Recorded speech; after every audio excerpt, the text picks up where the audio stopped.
होती है फीलिंग्स जरा समझो ना सनम मेरी फीलिंग्स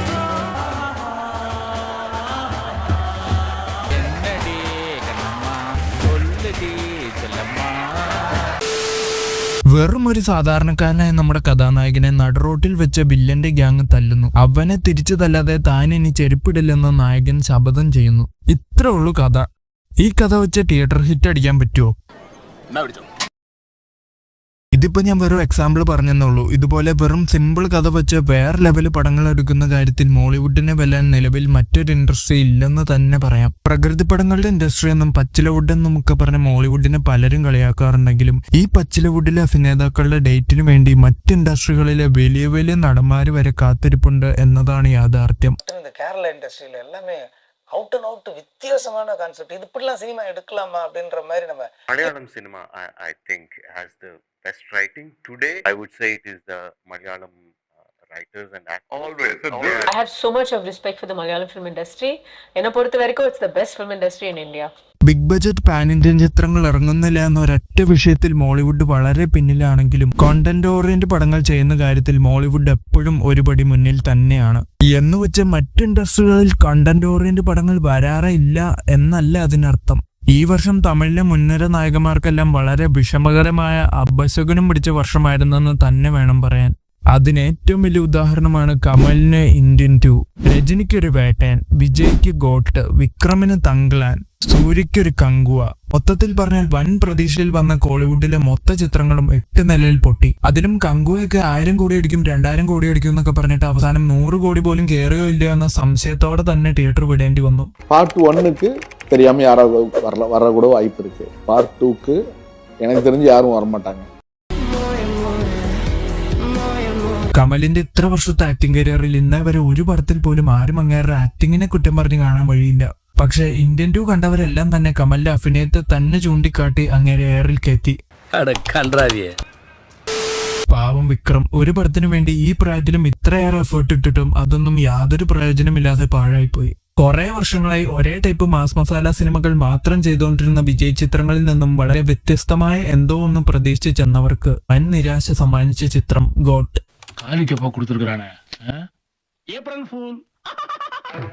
രജനി പിന്നെ മാസ് മസാല ചിത്രങ്ങൾക്ക് കുറച്ച് റെസ്റ്റ് കൊടുത്ത് കണ്ടന്റ് ഓറിയന്റ് പടത്തിൽ ഇച്ചിരി മാസ് മസാല കുത്തിക്കയറ്റാൻ നോക്കിയതാണ്. പക്ഷെ അതും അതേസമയം ഇങ്ങ് മോളിവുഡിലേക്ക് നോക്കിക്കഴിഞ്ഞാൽ മഞ്ഞുമൽ ബോയ്സ്, ആവേശം, ബ്രഹ്മയുഗം, ആടുജീവിതം, പ്രേമലു എന്നിങ്ങനെ ഒരുപാട് നല്ല ചിത്രങ്ങളും. അതിലും മഞ്ഞുമൽ ബോയ്സും ആവേശവും പ്രേമലുവും ഒക്കെ കേരളത്തിൽ ഓടിയതിനേക്കാൾ കൂടുതൽ മറ്റ് സംസ്ഥാനങ്ങളിലാണ് ഓടി തകർത്തത്. അപ്പോ ഒരു പടത്തിന്റെ വിജയത്തെ തീരുമാനിക്കുന്നത് ആ പടത്തിന്റെ വലിയ സ്റ്റാർ കാസ്റ്റിംഗോ വിഷ്വൽസോ ഒന്നും കണ്ടിട്ടല്ല, മറിച്ച് അതിലെ കഥ എത്രത്തോളം ഓഡിയൻസിന് കണക്ട് ആവുന്നു എന്നതിനെ അപേക്ഷിച്ചാണ്.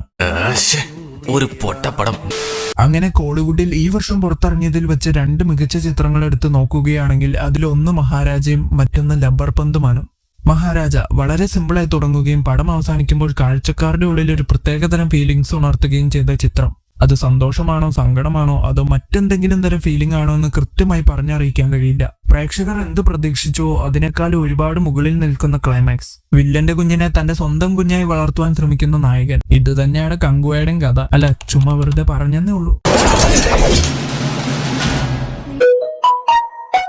നോൺ ലീനിയർ ആണ് സാറേ ഇതിന്റെ മെയിൻ. ഇയാളിത് എന്തിനു വേണ്ടി ഒരു പഴയ വേസ്റ്റ് ബോക്സ് അന്വേഷിച്ച് മുഴുവൻ നേരം കറങ്ങി നടക്കുന്നത്? അതോ അതിനകത്ത് അതിന് മാത്രം വിലപിടിപ്പുള്ള എന്തെങ്കിലും സാധനം ഉണ്ടായിരുന്നോ?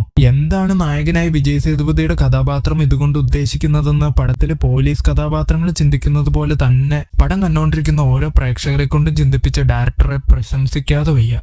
லட்சுமி சார் இருங்க சார் இருங்க.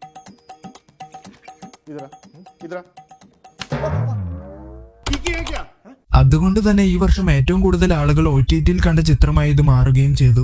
പിന്നെ വന്നതിൽ മികച്ച ചിത്രമായി തോന്നിയത് ലബ്ബർ പന്താണ്. ഈ പടം കണ്ട എല്ലാവരും അവരവരുടെ പഴയ കാലഘട്ടത്തിലെ ഓർമ്മകളിലേക്ക് ഒരു നിമിഷം തിരിച്ചു പോയിട്ടുണ്ടാകും. സാധാരണ ക്രിക്കറ്റിനെ ബേസ് ചെയ്തു വരുന്ന പടങ്ങളിലെ എല്ലാ സീനുകളും ഈ പടത്തിലും ഉണ്ടെങ്കിലും അതിനെല്ലാം മറ്റൊരു ആംഗിളിലാണ് ഈ പടത്തിലെ ഡയറക്ടർ കൈകാര്യം ചെയ്തിരിക്കുന്നത്.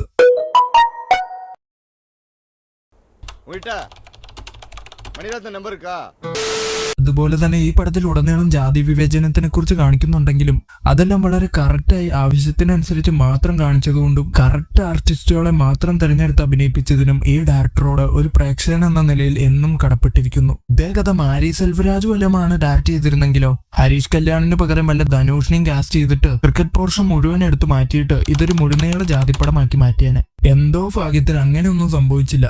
മലയാളത്തിലേക്ക് നോക്കിക്കഴിഞ്ഞാൽ ഒരുപാട് നല്ല സിനിമകളുണ്ടെങ്കിലും അതിൽ മഞ്ഞുമൽ ബോയ്സ്, പ്രേമലു ഒക്കെ പക്ക തിയേറ്റർ എക്സ്പീരിയൻസ് തന്നെയായിരുന്നു. ആവേശത്തിന്റെ കാര്യമൊക്കെ പിന്നെ പറയേണ്ട ആവശ്യമേ ഇല്ല. ഫഹദ് എന്ന ഒരൊറ്റ മനുഷ്യൻ പടത്തിന്റെ തുടക്കം മുതൽ അവസാനം വരെ പീക്ക് ലെവൽ പെർഫോമൻസ് ആയിരുന്നു. ഇതൊക്കെ തിയേറ്ററിൽ ലൈഫ് ടൈം എക്സ്പീരിയൻസ് ആണ് സമ്മാനിച്ചത്. ആടുജീവിതം. പൃഥ്വിരാജ് എന്ന നടനെ നമുക്ക് ഈ പടത്തിൽ കാണുവാനേ സാധിക്കില്ല. നജീബ് എന്ന കഥാപാത്രമായി അങ്ങേരെ ജീവിച്ചു കാണിക്കുമായിരുന്നു. ഈ വർഷത്തെ ഓസ്കാറിലേക്കും ഈ ചിത്രം തിരഞ്ഞെടുക്കപ്പെട്ടു എന്നതും ശ്രദ്ധിക്കപ്പെടേണ്ട കാര്യമാണ്. എല്ലാത്തിലും ഉപരി ഇതൊക്കെ നേരിട്ട് ഒരാൾ എക്സ്പീരിയൻസ് ചെയ്ത കാര്യങ്ങളാണെന്ന് അറിയുമ്പോഴാണ് ശരിക്കും നമ്മൾ നടുങ്ങി പോകുന്നത്. ഈ വർഷം കണ്ടതിൽ വെച്ച് ഏറ്റവും വലിയ പരീക്ഷണത്തിന് തയ്യാറായത് ബ്രഹ്മയുഗം പടത്തിന്റെ ടീമാണ്. കാരണം ഒരു പടം കണ്ടുകൊണ്ടിരിക്കുമ്പോൾ ചെറുതായിട്ടൊന്ന് ബോറടിച്ചാൽ ആ നിമിഷം തന്നെ ഫോൺ എടുത്ത് തോണ്ടാൻ തുടങ്ങുന്ന നമ്മൾക്കിടയിലേക്ക് ഒരു പടം full and full black and വൈറ്റിൽ റിലീസ് ചെയ്യുക എന്ന് പറഞ്ഞാൽ അത് അത്ര നിസ്സാര കാര്യമല്ല. പോരാത്തതിന് ഈ 73-ാം വയസ്സിലും ഇങ്ങേരുടെ പെർഫോമൻസിനെ കുറിച്ചൊക്കെ പ്രശംസിക്കാൻ തന്നെ വാക്കുകളില്ല. ഞാനല്ലേ പിന്നെന്തിനാ ദൈവത്തിന് നന്ദി പറയണേ. കിഷ്കിന്ധാകാന്ഡം. ആസിഫ് അലി, അപർണ ബാലമുരളി, വിജയരാഘവൻ തുടങ്ങിയ ഒരുപാട് കഴിവുള്ള നടീനടന്മാരെ അഭിനയിച്ച ഒരു കൊച്ചു ചിത്രം. പക്ഷെ പെർഫോമൻസ് കൊണ്ട് ഓരോരുത്തരും നമ്മളെ ഞെട്ടിച്ചു കളഞ്ഞ ചിത്രം കൂടിയാണിത്. അതും ആസിഫ് അലിയൊക്കെ എത്രത്തോളം പൊട്ടൻഷ്യൽ ഉള്ള നടനാണെന്ന് മനസ്സിലാക്കാൻ ഈ പടത്തിന്റെ ക്ലൈമാക്സ് പോർഷൻ കണ്ടാൽ മാത്രം മതിയാകും. അപ്പുറത്ത് നിൽക്കുന്ന എന്റെ അച്ഛനല്ലേ. പടം കാണുന്നവരെല്ലാം മനസ്സിലൊന്ന് ചിന്തിച്ചു കൂട്ടി ഒരു കഥ മെനഞ്ഞു വരുമ്പോൾ അവസാനം നമ്മളെല്ലാവരും ചിന്തിച്ചതിൽ നിന്നും വളരെ അപ്രതീക്ഷിതമായ ഒരു ക്ലൈമാക്സ് ട്വിസ്റ്റോടുകൂടി പടം അവസാനിപ്പിക്കുന്നു. പേരിന് പോലും ഒരു കോമഡി രംഗങ്ങളോ കാര്യമായ പാട്ടുകളോ ഇല്ലാതെ തന്നെ തിയേറ്റർ മുഴുവൻ നിറഞ്ഞോടിയ പടം കൂടിയാണിത്. ചുരുക്കി പറഞ്ഞാൽ ഈ 2024 തികച്ചും പ്രകൃതി പടങ്ങളുടെ അഴിഞ്ഞാട്ടം തന്നെയായിരുന്നു. പക്ഷേ ഈ വർഷം അവസാനിക്കാൻ ഇനിയും കുറച്ച് ദിവസങ്ങൾ കൂടി ഉള്ള സ്ഥിതിക്ക് ഇനിയും 1-2 ആക്ഷൻ പടങ്ങൾ കൂടി വരാനുണ്ടെന്ന കാര്യവും നമ്മൾ മറക്കുന്നില്ല. പുഷ്പകാരുവിന്റെ റൂള് കാണുവാൻ വേണ്ടി മാത്രം കോടിക്കണക്കിന് ആളുകളാണ് ഇന്ത്യ ഒട്ടാകെ കാത്തിരിക്കുന്നത്. പക്ഷെ മറ്റ് ഇൻഡസ്ട്രികളുടെ പ്രത്യേകത എന്തെന്നാൽ അവിടെ ഒരു ലബർ പന്തുണ്ടെങ്കിൽ വിക്രമും ലിയോയും പോലെയുള്ള ഹൈ വോൾട്ടേജ് സിനിമകളും ഉണ്ടാകും. പക്ഷെ ഇവിടെ അതുപോലത്തെ ഹൈ വോൾട്ടേജ് സിനിമകൾ ഇല്ലാത്തത് വലിയൊരു നഷ്ടം തന്നെയാണ്. വരാനിരിക്കുന്ന മാർക്കോ ഒരു പുതിയ അധ്യായത്തിന്റെ തുടക്കമാവട്ടെ.